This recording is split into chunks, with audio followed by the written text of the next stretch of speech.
Merci David, bonjour à toutes et à tous.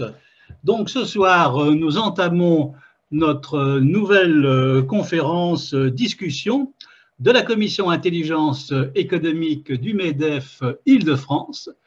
J'en profite pour remercier notre présidente Martine Marandel qui a eu la judicieuse idée, pendant cette période de pandémie, d'occuper le terrain de l'intelligence économique avec cette série d'interventions et de discussions. Nous avons vu dans un premier temps l'intelligence des risques, ce qui était tout à fait d'actualité en cette période de crise sanitaire, de pandémie. Ensuite, nous avons eu une conférence de discussion sur l'intelligence collective, où nous avons vu que l'entreprise était une intelligence collective, qui revient d'autant plus sur le devant de la scène qu'avec le télétravail, nous avons changé en partie notre manière de travailler et d'échanger de l'information. Ensuite, nous sommes passés à l'intelligence inventive, parce que qui dit période de crise, qui dit difficultés économiques en Europe et chez nous en particulier, dit nécessité accrue d'inventer, d'innover. Et nous avons vu que la France était particulièrement inventive, grâce notamment à ses ingénieurs et à ses chefs d'entreprise. Mais il faut passer de l'invention à l'innovation. Et là, quand il s'agit d'aller sur le marché pour vendre nos innovations, nous avons besoin d'un autre regard, c'est celui de ce soir, c'est entreprise et influence. Alors, l'influence de nos entreprises, c'est quelque chose qui existe depuis toujours. Et nous avons, puisque nous parlons de vendre, nous avons des gens du marketing, des commerciaux qui font un travail admirable dans nos PME et dans nos PMI. Ils n'ont pas attendu l'intelligence économique pour participer à l'influence de nos entreprises. Le marketing fabrique du désir, il fabrique de la publicité. L'influence, elle fabrique de la confiance à plus long terme. Il s'agit d'une autre manière de faire la même chose, mais en utilisant d'autres canaux, d'autres savoir-faire qui seront complémentaires du marketing et du travail de nos commerciaux.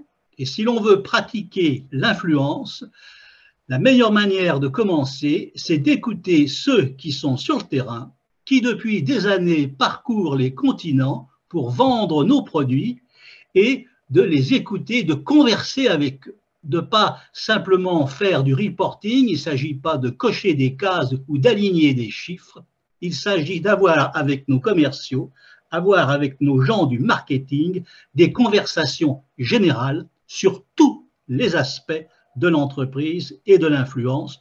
On voit déjà que l'on va au-delà de la stricte application marketing. Et donc, je vais demander maintenant à David d'afficher la slide suivante. L'influence. L'influence est quelque chose de naturel que l'on rencontre dans la nature sous toutes les latitudes. Ce gallinacé qui est à gauche de l'écran est dans l'influence. Il est dans l'influence parce qu'avec son plumage, avec son ramage, avec sa manière de se tenir debout, de se positionner au-dessus de la colline, il va attirer les femelles. Et puis, il va écarter les mâles concurrents. À l'image de ce gallinacé, nous sommes tous du matin au soir dans une démarche d'influence plus ou moins consciente. Lorsque nous nous habillons, lorsque nous parlons, lorsque pour les dames nous nous maquillons ou que nous choisissons une toilette, nous sommes déjà dans l'influence. Et l'entreprise dans laquelle nous sommes est un être collectif qui est dans l'influence. Alors avant de se lancer dans un programme, avant de faire venir éventuellement un consultant, regardons ce que nous faisons déjà. Toute entreprise fait de l'influence par amplification des messages, des informations qu'elle fait passer à l'extérieur. Nous avons une tendance naturelle et l'entreprise a une tendance naturelle à dire que ce qu'elle fait, ce qu'elle vend est mieux fait et plus beau, plus efficace que ce que font les concurrents. C'est une attitude tout à fait naturelle.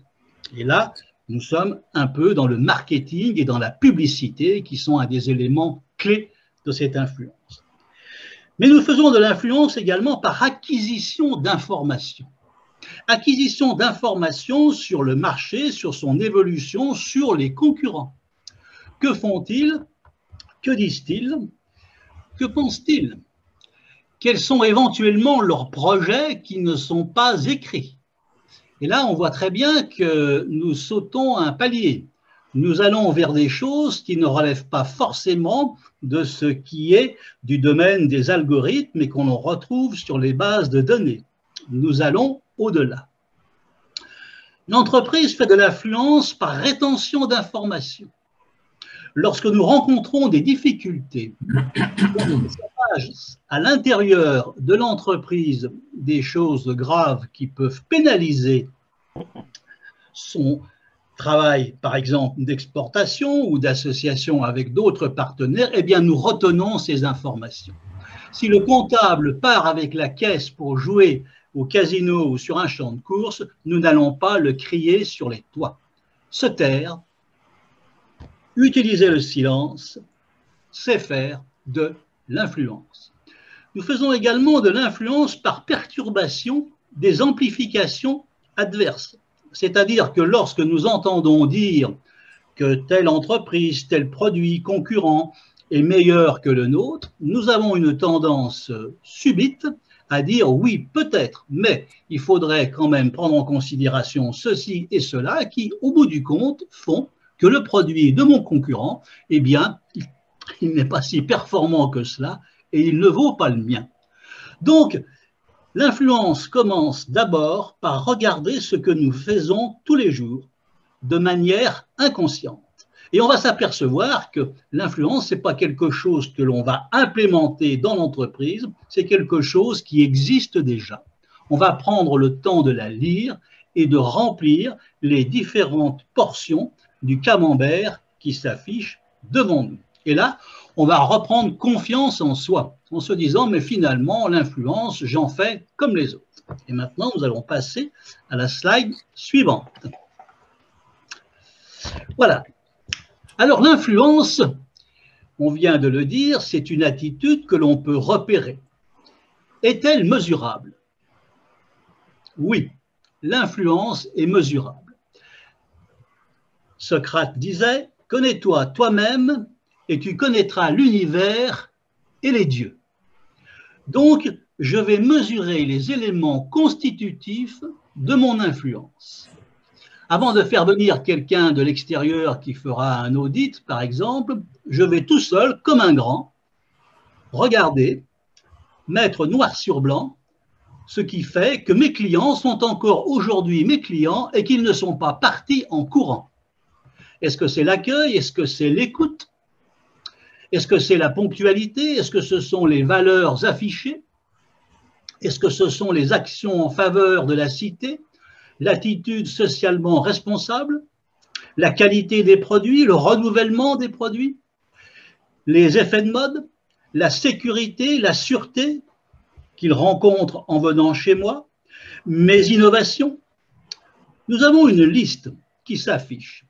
Et là, pour mesurer cette influence, eh bien, il ne faut pas se contenter de cocher des cases et d'aligner des chiffres. Il faut avoir avec nos clients des véritables conversations.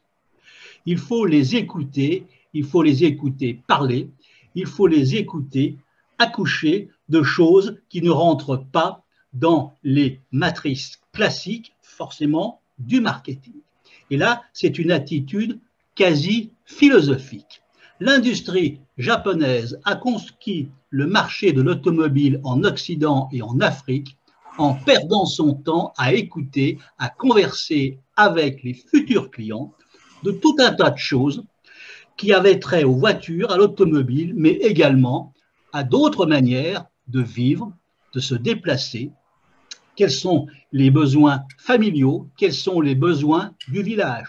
Plus j'étends la conversation avec mes clients et mes futurs clients, plus je fais de l'influence fine et plus je vais capter des choses que je n'aurais jamais captées si je m'étais contenté de faire du reporting sur le produit de base que je veux vendre. Il faut savoir entourer son produit d'une histoire, et cette histoire, ce n'est pas la mienne, c'est celle des autres. Ce sont les autres que je vais écouter. Ce faisant, ils vont me parler de moi, de mon entreprise, et je me connaîtrai mieux moi-même. Et à partir de là, j'accomplirai ce que Socrate avait lu sur le frontispice du temple et qu'il nous a restitué à travers Platon. Je termine sur la philosophie, mais c'était à dessein afin de montrer que influence et marketing doivent instituer un dialogue et que l'influence élargit dans le temps et dans l'espace les activités du marketing. On va passer maintenant à la slide suivante. Voilà, l'univers de l'influence. Qu'est-ce que c'est que cet univers? Eh bien, c'est quelque chose qu'il faut découvrir. Pour les socratiques, et même pour les socratiques, la Terre était déjà ronde et elle était au centre de l'univers.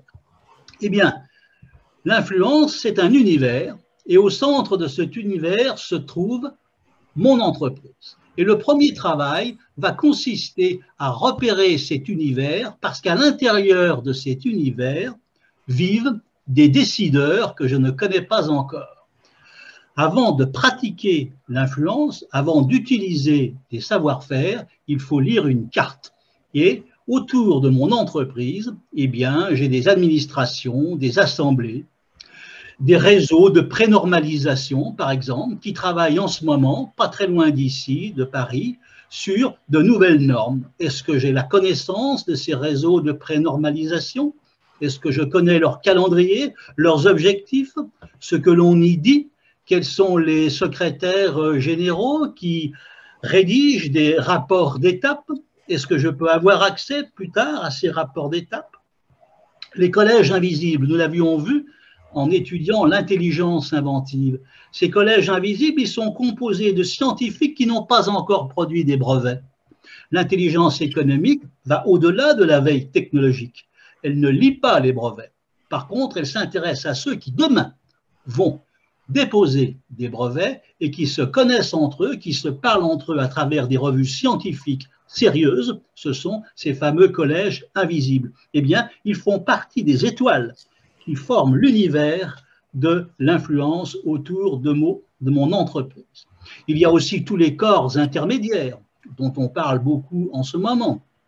Il y a la cité, la ville dans laquelle je vis, avec ses élus, avec ses adjoints au maire, ses responsables de secteurs thématiques ou territoriaux. Je vis en Europe, je vis même sur la planète. Il y a au niveau des différentes commissions des différents États des personnes qui travaillent sur des sujets qui concernent le devenir de mon métier. Ce que fait d'ailleurs très bien ma filière professionnelle, à laquelle j'adhère, mais à laquelle peut-être je ne prête pas toute l'attention qu'il conviendrait. L'influence, c'est également connaître son marché. C'est essentiellement être prêt à l'exportation. Aller à l'exportation tout seul ou avec le concours de spécialistes, et nous en avons ce soir qui ont beaucoup travaillé, notamment pour les exportations françaises, je pense à la Chine, et notamment au cabinet de Pierre Dombs. Eh bien, des cabinets comme celui-ci font partie de l'univers que la PME doit connaître. Et puis, il y a tout ce qui relève de la protection que nous avons vu en regardant l'intelligence des risques dans une précédente conférence. Je m'intéresse également à la doxa, aux opinions changeantes, aux modes.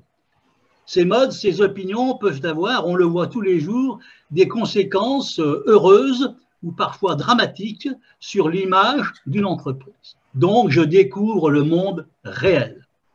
Je découvre le monde réel, je découvre l'univers de l'influence. L'influence, c'est d'abord une carte. Maintenant, nous allons passer à la slide suivante. Les dieux. Maintenant, nous avons vu l'univers. Maintenant, après l'univers, nous regardons les dieux qui peuplent cet univers. Et les dieux, ce sont les grands acteurs de l'influence.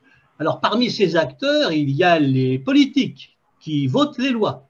Il y a les régulateurs qui régulent, qui administrent les professions. Ce sont ces gens qui réglementent, qui déréglementent. Dans mon métier, il y a des régulateurs que je ne connais pas forcément. Eh bien, l'influence va être amenée à les connaître. L'influence est une curiosité. Elle est une curiosité qui permet de mettre des noms sur des personnes que je ne connais pas encore, mais qui, elles, connaissent mon entreprise et connaissent mon métier. Il y a également les magistrats, les juges. Il y a la jurisprudence. Quelle est la jurisprudence aujourd'hui sur des contentieux qui demain peuvent me concerner mes activités ou les activités de mes concurrents?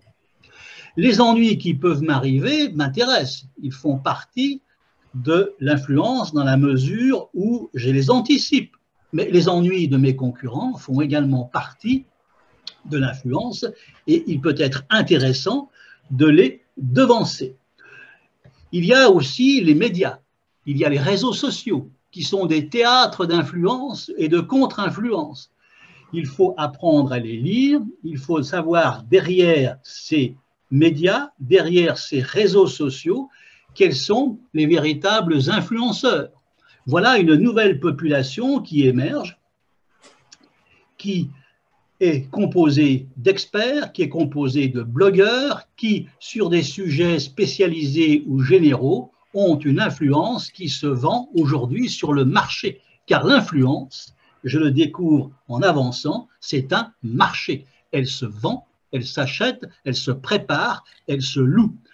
Il y a dans mon métier des influenceurs qui travaillent depuis un certain temps. Je dois savoir qui ils sont, d'où ils viennent et finalement, quels sont les types d'influence qu'ils font au bénéfice de clients et de quels clients. Il y a des lobbyistes qui sont des professionnels de l'influence, qui sont organisés dans des associations tout à fait sérieuses et nous avons en France des cabinets qui font très bien ce travail, comme il y a dans le monde anglo-saxon et ailleurs des lobbyistes, des conseils en stratégie qui connaissent très bien leur métier. Il y en a d'autres qui sont un petit peu plus méconnus, comme les agents privés de recherche, les fameux détectives privés, dont les preuves peuvent être avancées dans des cas de contentieux et reçues par les tribunaux. Nous avons le renseignement commercial, qui est une très vieille profession, 2 fois séculaire, qui a commencé aux États-Unis, au Royaume-Uni, et qui consiste à anticiper la solvabilité d'un certain nombre de partenaires économiques avec lesquels je vais être amené à contracter. Et savoir avec qui je m'allie est quelque chose qui relève de l'influence, parce que si je m'associe avec n'importe qui ou des gens qui demain déposeront leur bilan, c'est mon influence qui risque d'en prendre un sacré coup. Et puis nous retrouvons les cabinets d'intelligence économique, et en France nous en avons de plus en plus dirigés par des gens qui savent de quoi ils parlent, qui ont de l'intelligence économique, une vision tout à fait pertinente, qui est d'ailleurs celle de la commission intelligence économique du MEDEF Île-de-France. Les conseils en stratégie, donc voilà quels sont les dieux. Et je ne m'oublie pas, moi-même, je suis devenu un dieu, parce qu'en fréquentant les autres, je me suis rendu compte que j'étais capable de faire un certain nombre de choses que j'avais peut-être oubliées et que je vais remettre au goût du jour. Maintenant, nous allons quitter le monde des dieux pour passer à la slide suivante et continuer notre voyage dans l'influence.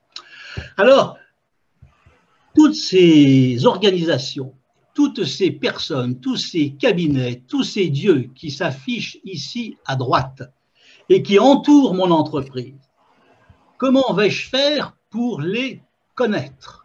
Comment vais-je faire pour savoir qui ils sont? Eh bien, nous allons les lire et ce n'est pas moi tout seul, chef d'entreprise dans mon coin, qui va y arriver. La tâche est beaucoup trop grande. Heureusement, nous avons vu que l'entreprise, dans notre séance précédente, était une intelligence collective qui se composait d'une maîtrise. La maîtrise, elle me revient parce que je suis le chef d'entreprise, mais je peux la subdéléguer à un certain nombre de mes collaborateurs. La mémoire, c'est tout ce qui relève de l'outil, de l'écrit, du numérique, des logiciels, des algorithmes. Tout se trouve dans cette portion du camembert et tous mes veilleurs sont, à un moment donné, mandatés pour savoir qui sont les dieux, qui sont les gens qui font de l'influence, quels sont ceux qui dessinent l'avenir de mon environnement professionnel. Et donc, je vais utiliser, bien entendu, des outils de veille. Mais ces gens-là, il va falloir aller les voir pour les connaître éventuellement. Et là, le réseau qui regroupe l'ensemble des collaborateurs va faire son travail classique, c'est-à-dire aller voir ces gens pour discuter avec eux. Sans qu'il y ait forcément un projet d'influence immédiat, il n'est jamais mauvais de rencontrer des influenceurs parce qu'en les rencontrant, on peut revenir dans l'entreprise avec des idées que l'on n'avait pas avant d'y aller. Et une conversation générale qui n'est pas formatée bêtement dans un canevas rigide est quelque chose qui est susceptible de ramener des choses auxquelles on ne pensait pas. C'est ce que les anglo-saxons appellent serendipity. Et puis, toutes ces informations, eh bien, il va falloir les analyser et j'ai dans mon entreprise, heureusement, un certain nombre d'experts qui connaissent bien le métier, qui connaissent le marché, qui connaissent les technologies et je vais leur dire, qu'en pensez-vous? Et nous allons avoir cette fois-ci, dans l'entreprise, une conversation qui aura été enrichie des conversations antérieures que nous aurons eues avec les dieux. Et ce faisant, nous faisons de l'influence. Nous faisons de l'influence, et c'est une influence prometteuse, parce qu'elle va nous ouvrir le regard et l'esprit sur des choses auxquelles nous ne pensions pas. Maintenant, nous allons afficher la prochaine slide. Alors, maintenant, il va falloir faire de l'influence. Il va falloir commencer à mettre en place un programme concret, argumenté, d'influence. Et la première des choses, c'est de savoir ce que l'on veut. Ça paraît comme ça simple, mais en vérité, ce n'est pas si évident que cela. Sénèque, qui était également un philosophe, disait « Il n'y a pas de bon vent pour celui qui ne sait pas où il va. Il n'y a pas de bonne influence pour celui qui ne sait pas où il veut aller, de quoi il a besoin, de quelle décision il attend, des avantages pour son entreprise, pour ses projets. » Donc, les objectifs et les finalités de l'influence sont un travail intérieur, un travail collectif. Et c'est le chef d'entreprise qui réunit ses collaborateurs et puis qui leur dit « De quoi avons-nous besoin? De quoi avons-nous besoin de savoir? Qu'est-ce que nous ignorons? » Or, l'ignorance est quelque chose d'infiniment précieux. Elle est plus difficile à obtenir que le savoir. Depuis que nous sommes tout petits, nous entassons des savoirs, des diplômes, des certificats de ceci ou de cela. Nous ne savons plus qu'en faire. Par contre, nous ne savons plus très bien ignorer. Or, c'est l'ignorance qui est féconde parce que c'est l'ignorance qui est à la source de la question qui n'existait pas. Et cette question qui n'existe pas, mon concurrent, il ne l'aura pas. Mon concurrent, il aura accès aux mêmes bases de données que moi. Il a les mêmes algorithmes, il a les mêmes outils de veille. Par contre, il n'a pas une ignorance peut-être à la hauteur de la mienne. Car moi, je sais me poser des questions, je sais poser des finalités auxquelles les autres n'ont pas forcément pensé parce que j'ai fait déjà en amont ce travail d'introspection.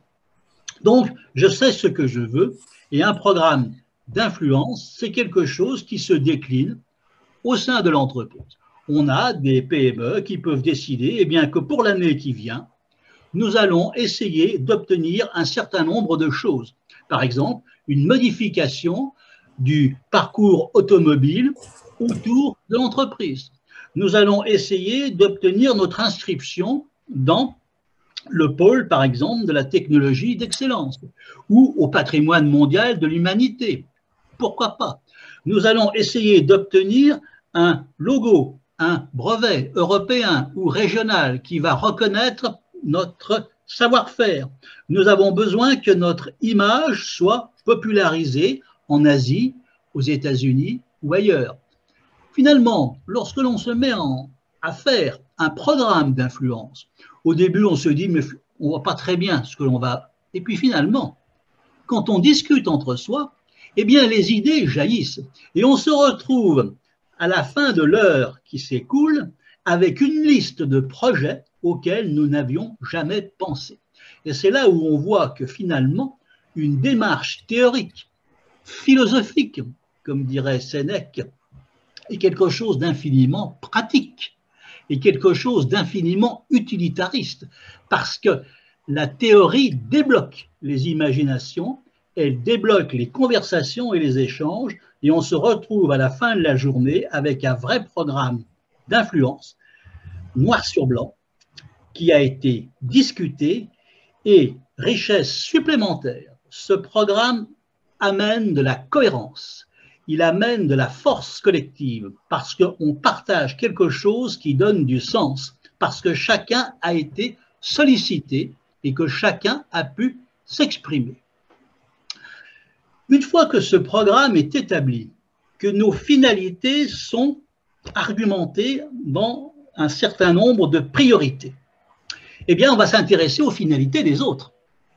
Parce que les autres font la même chose que nous. Les autres ont des finalités. Les autres ont des programmes d'influence. Et s'intéresser aux programmes d'influence de mes concurrents, c'est aussi faire de l'influence pour moi. Nous y reviendrons plus tard. Tout ça va déboucher sur des plans, sur des programmes d'influence qui seront partagés, et à la fin de l'année, on regardera ce que l'on a pu obtenir. On n'obtiendra jamais 100% de ce que l'on souhaitait.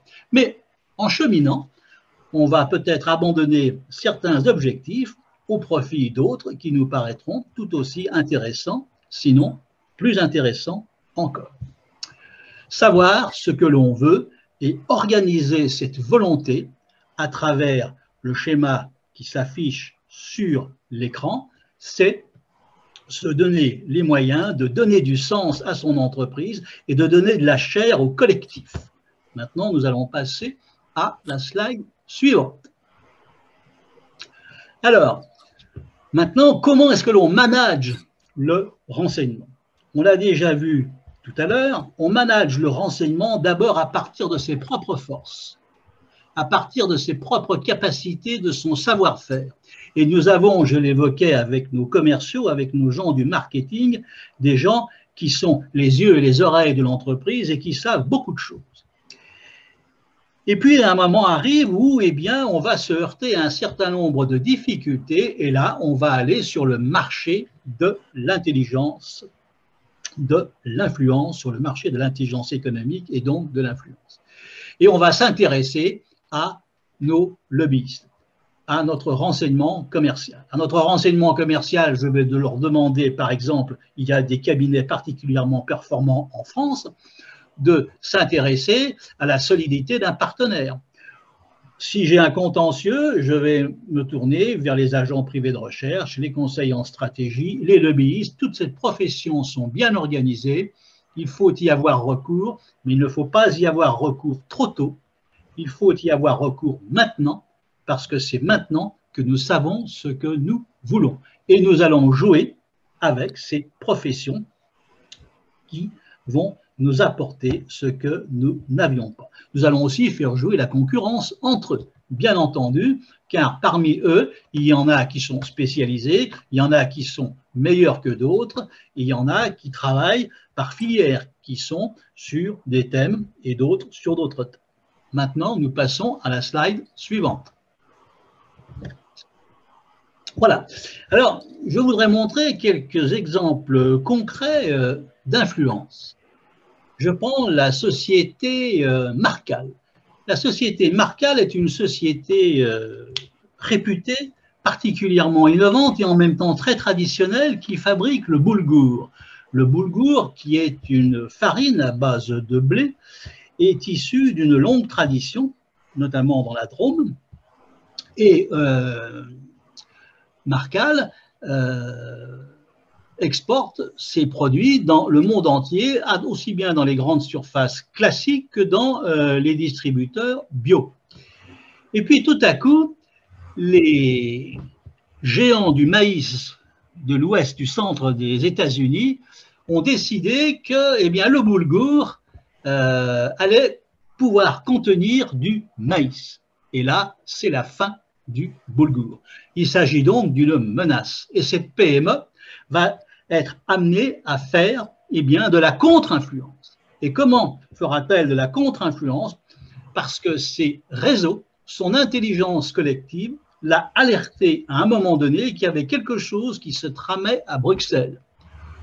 Qu'est-ce qu'a fait le chef d'entreprise de cette PME? Il est allé à Bruxelles, il a fini, grâce à des lobbyistes français installés dans cette capitale européenne, à identifier quels étaient les 2 fonctionnaires européens qui étaient en train de préparer les dossiers pour les géants du maïs américains.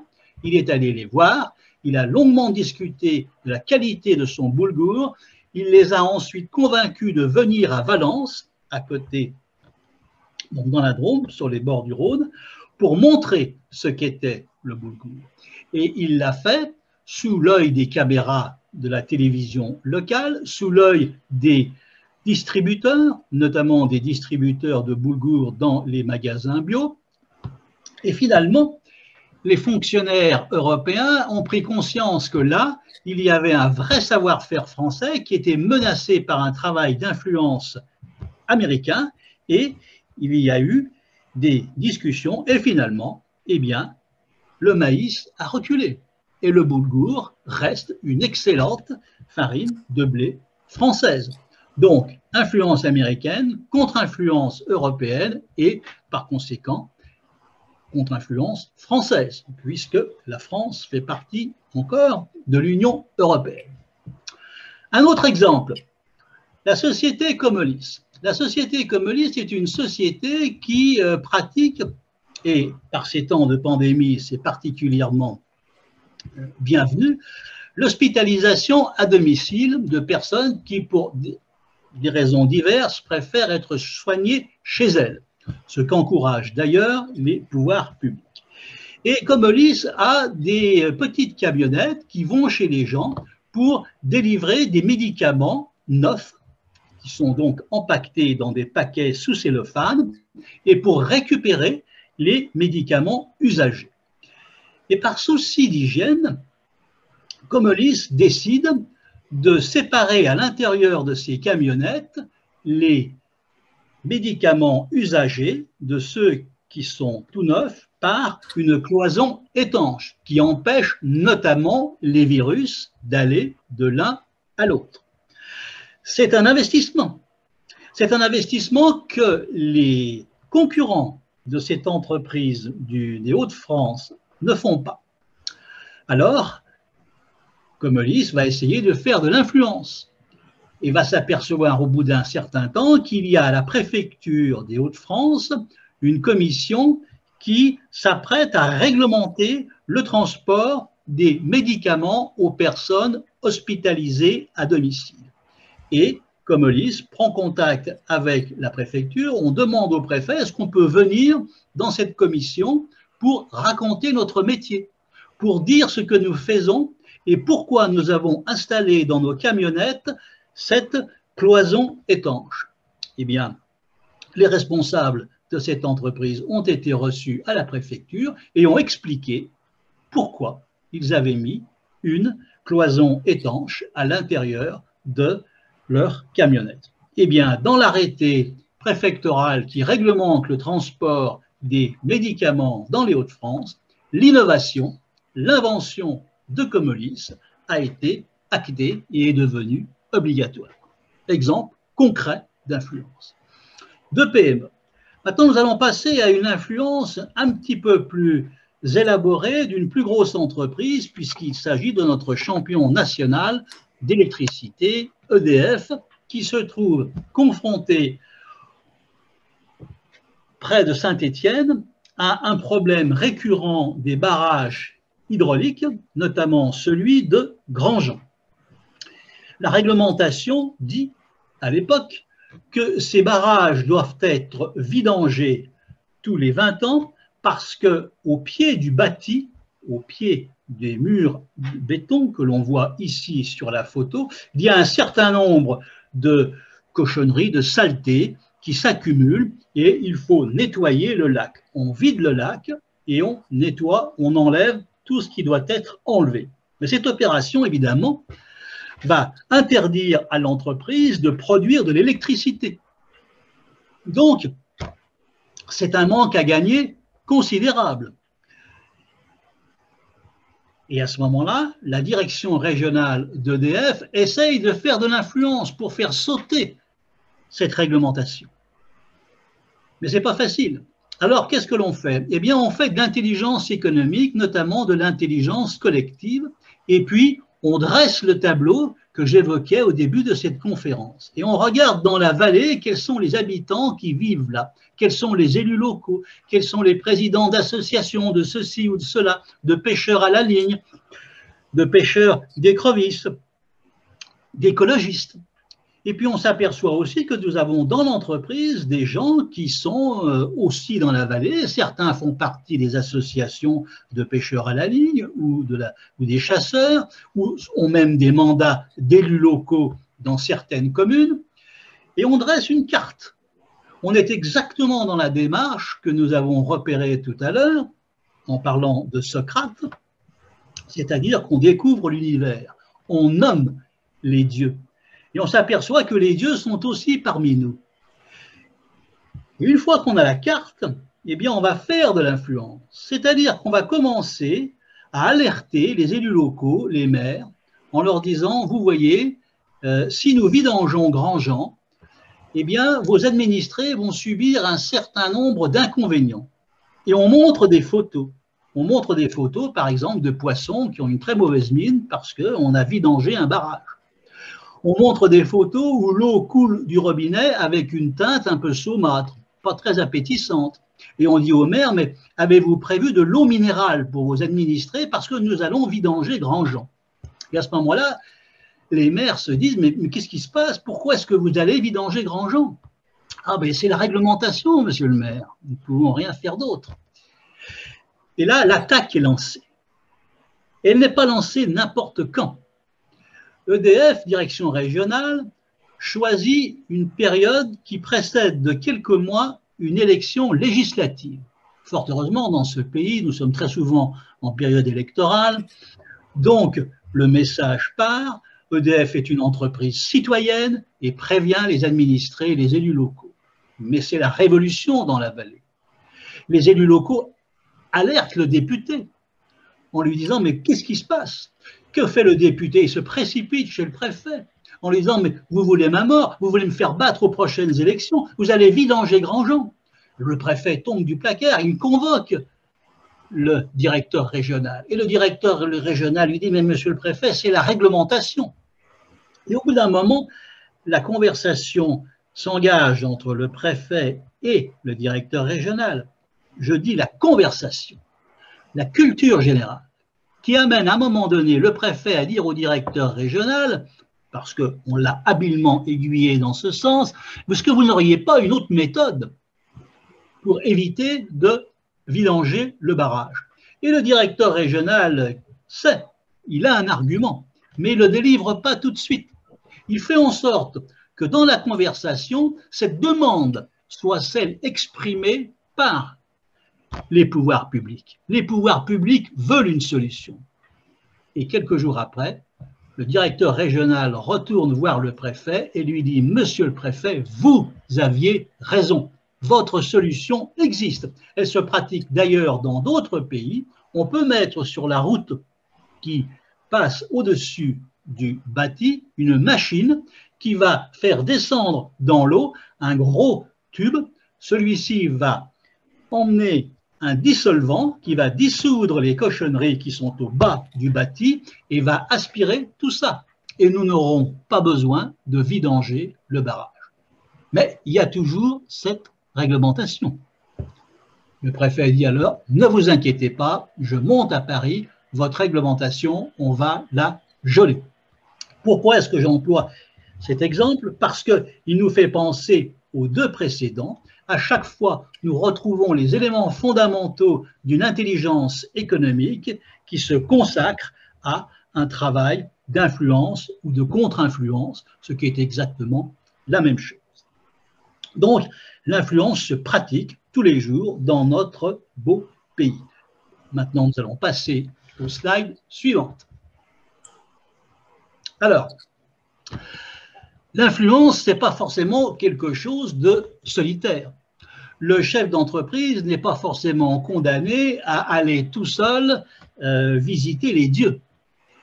Il y a des dieux qui sont peut-être un petit peu plus dieux que les autres, qui sont nos élus nationaux et qui ont organisé un certain nombre de regroupements, d'administrations financières ou diplomatiques qui permettent, à travers alors Creative France, Business France, BPI France, France Stratégie, Team France Export et quelques autres, d'aider nos PME et nos PMI à exercer de l'influence à l'extérieur de nos frontières.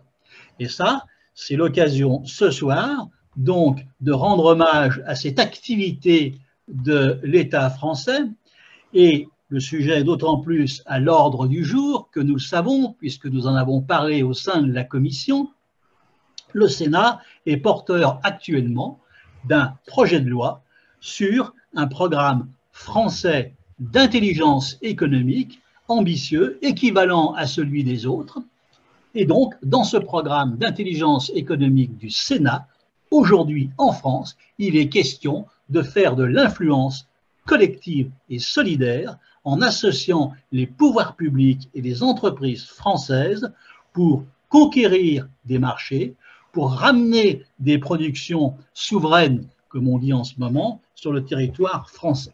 Donc, il y a dans l'influence de nos PME, fussent-elles dans une région isolée en France, quelque chose de collectif, quelque chose de national qui là aussi existe.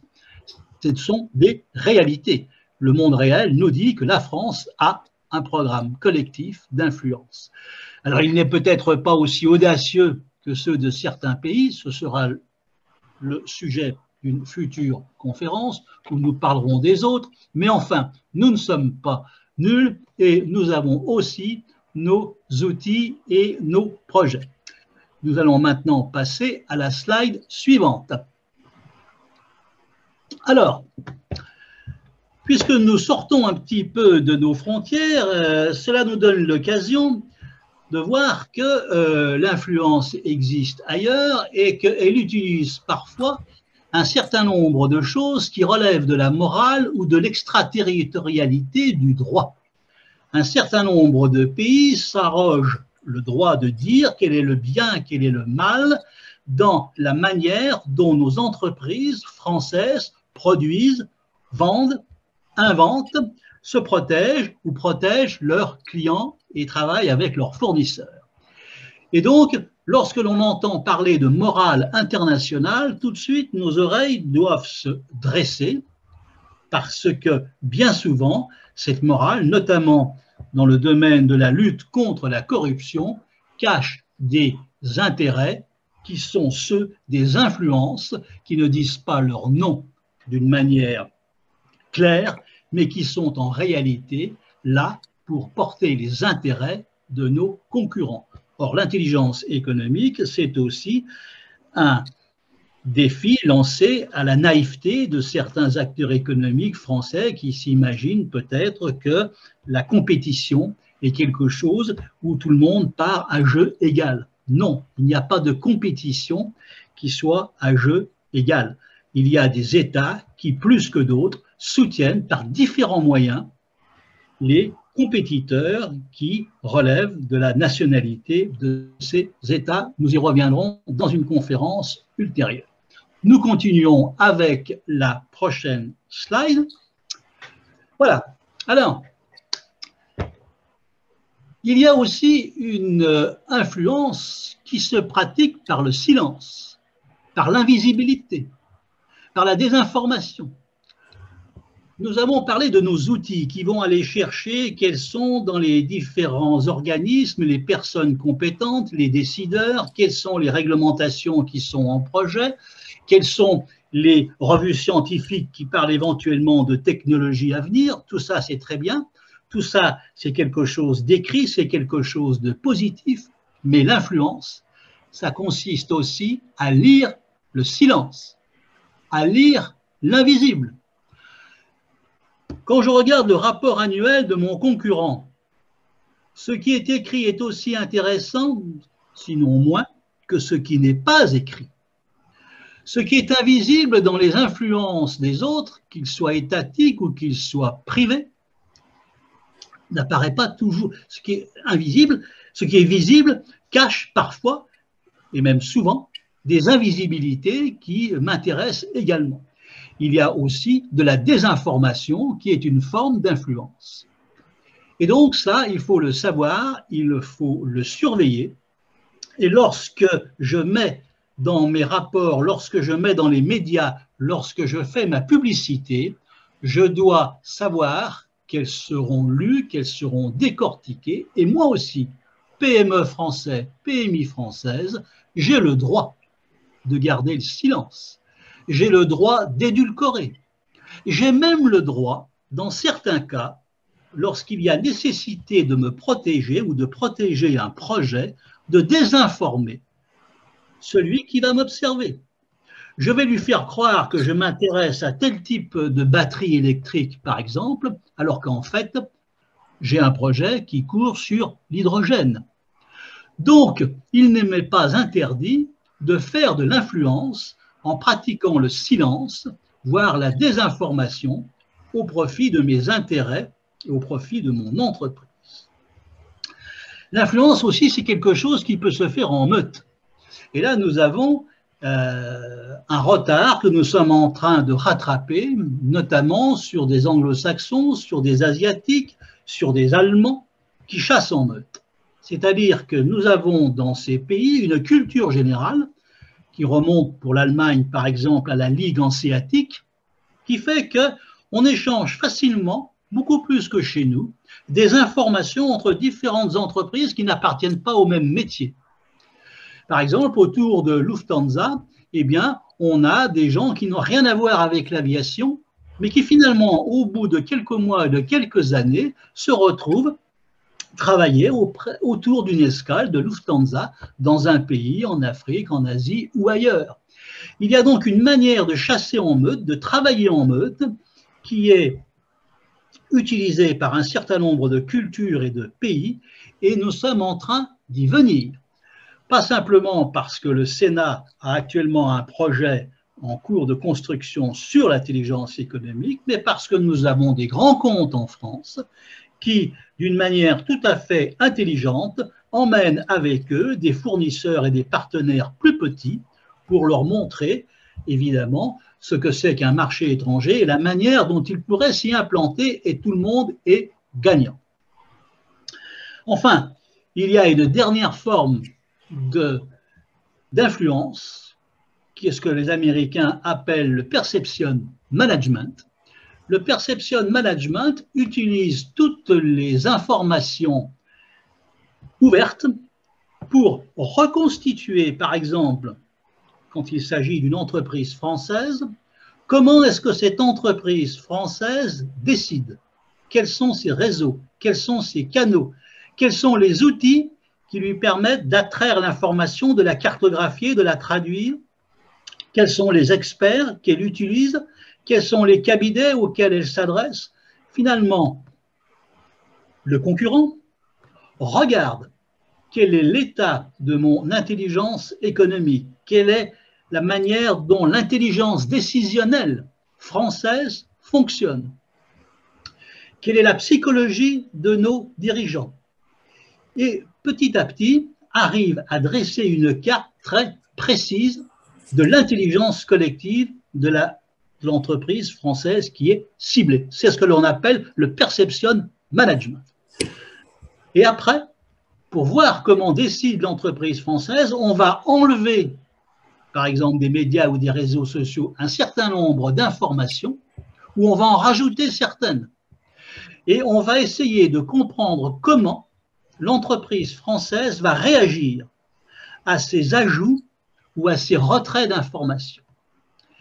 Et puis on va essayer de comprendre ce qu'elle en déduit comme politique. Mais à partir de là, il faut à l'intérieur de l'entreprise française quelqu'un qui ramène les réactions à celui qui pratique le perception management.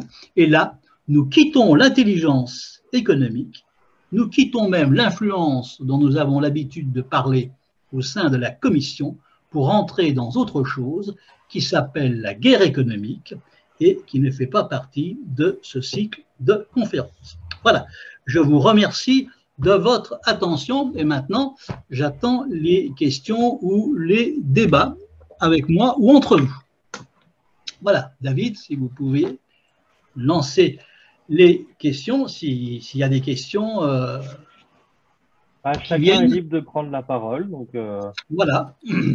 Oui, moi je voudrais, si vous permettez, dire quelques mots déjà pour remercier Bernard pour son magnifique exposé comme d'habitude. C'est un grand plaisir que de l'écouter. Et j'aimerais apporter une illustration puisque j'ai un autre ami qui m'a fait le grand plaisir d'accepter d'écouter ce webinaire qui s'appelle Michel Imbert. Et Michel Imbert est vraiment une excellente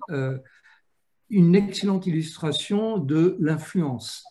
Grâce à lui, alors juste quelques mots sur Michel Imbert, ou du moins sur sa fonction officielle, puisqu'il est conseiller d'une municipalité chinoise qui s'appelle Yantai. Et cette ville qui est pratiquement inconnue de la plupart des Français et probablement des gens qui nous écoutent ce soir, Michel a fait venir une centaine, voire davantage, d'entreprises françaises de tailles différentes. Il y a des grandes entreprises et puis il y a des toutes petites entreprises, mais également pas mal d'industries moyennes ou de services moyens. Et une fois, je me trouvais faire une conférence devant un organisme français, c'est l'Institut de la soudure, et on a demandé après aux gens qui étaient présents de venir témoigner s'ils avaient une expérience de la Chine. Et j'entends dire par un Français qui est le chef d'entreprise d'une société qui fait des machines spéciales, qu'il travaillait à Yantai. Et donc, à la fin de l'échange, je lui dis, mais est-ce que vous pourriez me dire pourquoi vous avez choisi Yantai? Et il me répond tout naturellement, évidemment parce qu'il y a Michel Imbert. Donc ça, c'est vraiment une politique d'influence extrêmement réussie. Michel, si tu veux ajouter quelques mots, j'aurais plaisir à t'entendre aussi. Non, mon cher Pierre, pas du tout. Je suis tout à fait indigne, vraiment, en écoutant Monsieur Bernard Besson et toi-même. J'apprends là, et cet après-midi, justement, j'ai vraiment beaucoup appris. C'est extrêmement intéressant, tous ces aspects de l'influence. C'est quelque chose je dirais même, de fascinant. Merci beaucoup de m'avoir invité. Merci beaucoup d'avoir dit un mot sur moi, ma modeste action. Et je félicite M. Bernard Besson parce que vraiment, il est extraordinaire. Je suis vraiment très, très heureux de vous avoir écouté et de vous connaître finalement, des visus. Merci. Je vous remercie beaucoup tous les deux et puis bien entendu tout le monde. Merci Michel Imbert, merci. Voilà. David, est-ce qu'il y a d'autres personnes qui veulent intervenir? Je n'ai pas l'impression. D'accord. Très bien. C'est tellement limpide qu'on n'a Oui, rien à oui. Oui, donc je voulais dire, nous allons continuer au mois de septembre. Vous l'avez senti, à la fin de mon propos, j'évoquais des aspects plus macroéconomiques qui relèvent des influences et des contre-influences des États et de leurs entreprises. Et donc, nous verrons le 21 septembre, à travers une intervention qui s'appellera « Entreprise et État stratège », comment font les autres depuis longtemps et comment nous avons fait dans le passé, un petit peu dans le présent et nous l'espérons grâce au travail des sénateurs dans l'avenir. Voilà. Donc, toujours pour dire que nos entreprises n'ont pas à rougir, elles font de l'influence, elles le font très bien.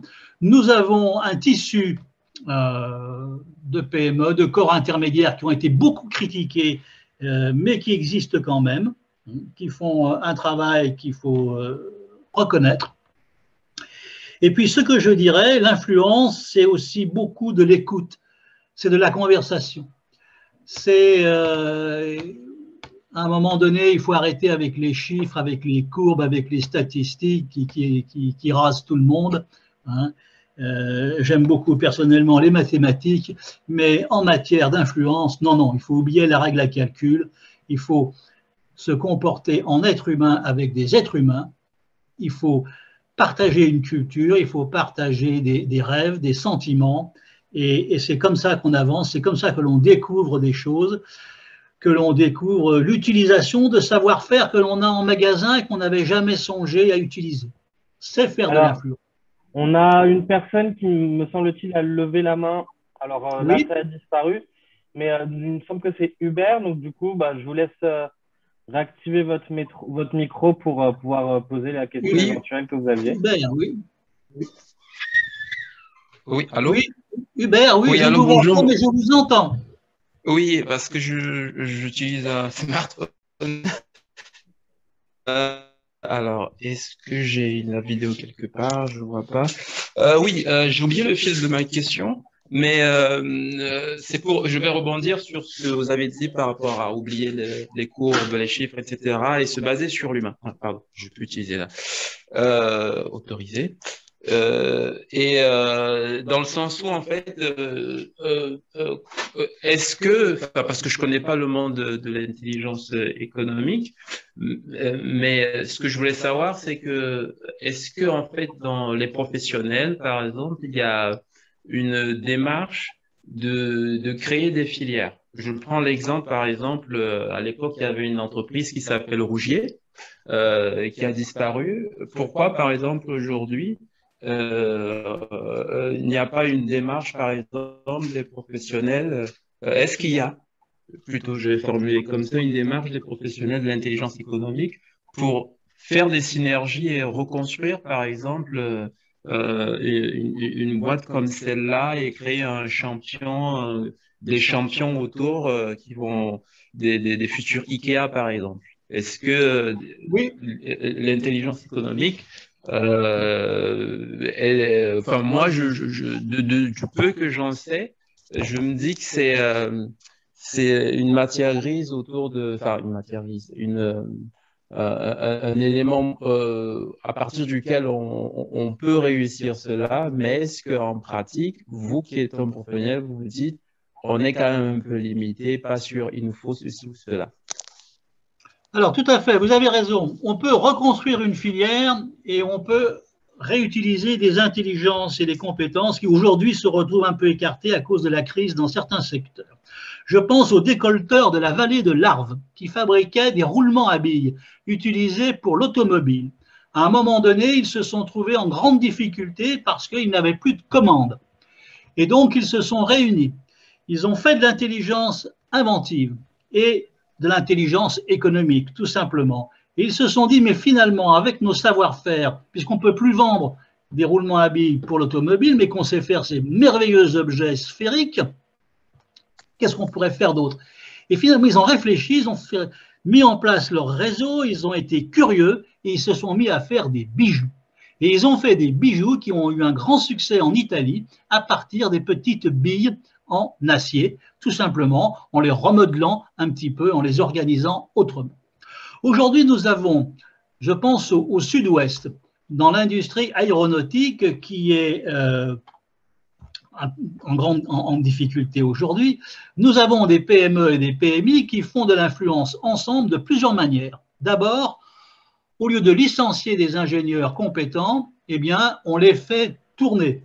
On les utilise à 30 ou 40% en les faisant aller d'une entreprise à l'autre. C'est très intéressant parce que en changeant d'entreprise, ils ont un autre regard et ils reviennent forcément enrichis. Et puis, ça évite de les mettre sur le pavé. Ça, c'est de l'intelligence économique territoriale tout à fait pertinente et nous sommes capables de faire cela. Mais nous sommes capables aussi, par exemple, dans nos pôles de compétitivité. Alors, il y a un moment, je ne suis pas allé dans un pôle de compétitivité, mais à une époque, c'était tout à fait envisageable. Lorsqu'une filière est en difficulté comme aujourd'hui, eh bien, elle se réunit et elle fait de l'intelligence économique. C'est-à-dire, comme ce soir, elle dresse des cartes, elle lit le monde, elle écoute ce que dit Socrate, ce que dit Sénèque, qui ont tout inventé. Nous sommes un peu leurs héritiers. Et puis, en discutant, en conversant, à partir de cette image de la Voie lactée, qui est finalement leur monde, qui est leur métier, eh bien, ils vont découvrir des choses. Et là, j'ai une grande confiance dans la capacité, notamment de l'esprit de nos chefs d'entreprise français, qui ont en général une grande culture générale, eh bien, à basculer sur d'autres choses, à réinventer un autre monde. Et ça, nous pouvons le faire. C'est aussi de l'intelligence économique. Donc, vous voyez, Hubert, dans votre question, il y a plusieurs réponses. Dans l'urgence, on peut réinventer, on peut retrouver des vieux savoir-faire, et puis on peut aussi commencer par faire du théorique, un peu au forceps, et le théorique va nous amener inévitablement à découvrir des choses auxquelles on n'avait pas pensé. Finalement, la théorie, c'est un prétexte à discuter. Moi, je l'ai vu dans les entreprises, et les entreprises dans lesquelles on se parle sont des entreprises qui innovent, qui inventent. Celles où tout le monde fait la gueule et ne se parle pas, eh bien, elles ne sont pas bien. Et par les temps qui courent, elles risquent de grandes difficultés. Est-ce que c'est justement pas ça le problème? C'est ça une grande partie du problème, vous avez raison.